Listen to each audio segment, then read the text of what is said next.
हरियाणा में आगामी विधानसभा चुनाव की तैयारियां जोरों पर हैं। इस बीच जननायक जनता पार्टी गठबंधन करने की तैयारी में है। इसे लेकर दुष्यंत चौटाला ने साफ कर दिया है कि यदि आप इंडी गठबंधन का हिस्सा रही तो कांग्रेस के साथ चुनाव लड़ेगी, तो उस स्थिति में जजपा गठबंधन नहीं करेगी। लोकसभा चुनाव के परिणाम देखें तो स्पष्ट है कि प्रदेश में कांग्रेस और भाजपा का बोलबाला है।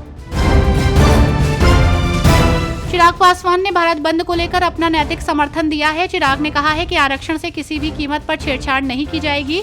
चिराग ने एक्स पर लिखा है, मैं आश्वस्त करता हूं कि जब तक मैं हूं तब तक आरक्षण में किसी भी प्रकार का बदलाव संभव नहीं है।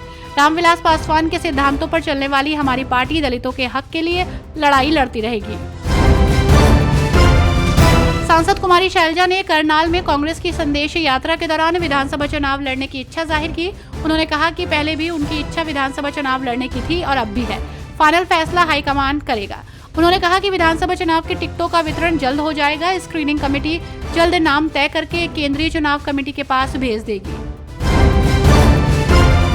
Delhi mass rapid transit system के चौथे चरण के तहत एरोसिटी कॉरिडोर के छतरपुर मंडी स्टेशन पर एक समारोह का आयोजन किया गया। इसमें लेफ्टिनेंट गवर्नर विनय कुमार सक्सेना ने हिस्सा लेते हुए एक अहम पड़ाव को कामयाबी के साथ पूरा करने पर दिल्ली मेट्रो को अपनी शुभकामनाएं दी।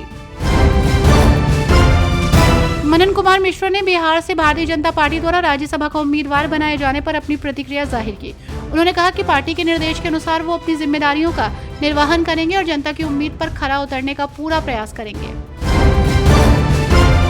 कोलकाता में महिला डॉक्टर के साथ रेप और मर्डर की घटना ने जहां देश को दहलाकर रख दिया है, तो वहीं महाराष्ट्र के बदलापुर में भी हैवानियत की सारी हदें पार हो गई है। इस घटना के सामने आने के बाद से ही देश में फिर बवाल मच गया। हर तरफ विरोध प्रदर्शन किए जा रहे हैं। वहीं इस बीच एनसीपी एससीपी नेता सुप्रिया सुले ने बदलापुर घटना को लेकर महाराष्ट्र सरकार के खिलाफ पार्टी कार्यकर्ताओं के साथ विरोध प्रदर्शन किया। हाथों में पोस्टर और बैनर लिए पार्टी के कार्यकर्ताओं ने विरोध जताया और इस विरोध प्रदर्शन में आरोपी की फांसी के लिए नारे लगाए।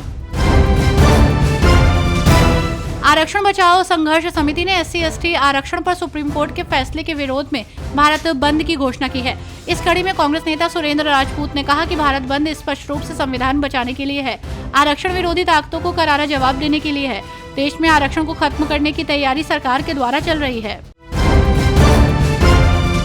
राज्यसभा उपचुनाव में मध्य प्रदेश से भाजपा उम्मीदवार जॉर्ज कुरियन ने अपना नामांकन दाखिल किया। इस दौरान मध्य प्रदेश के मुख्यमंत्री मोहन यादव और अन्य कई नेता भी मौजूद रहे।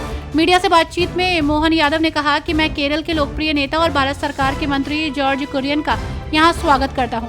मैं पार्टी के राष्ट्रीय अध्यक्ष JP नड्डा और प्रधानमंत्री मोदी का धन्यवाद करता हूं।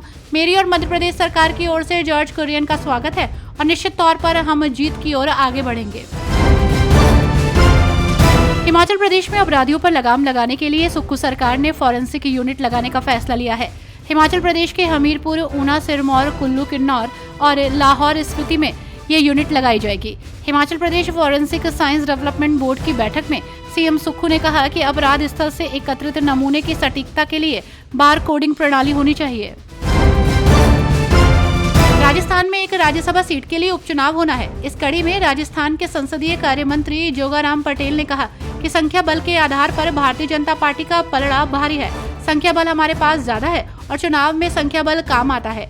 आगे उन्होंने कहा कि कांग्रेस पार्टी के पास संख्या बल की कमी है और बिना संख्या बल के किसी प्रत्याशी का जीतना संभव नहीं है।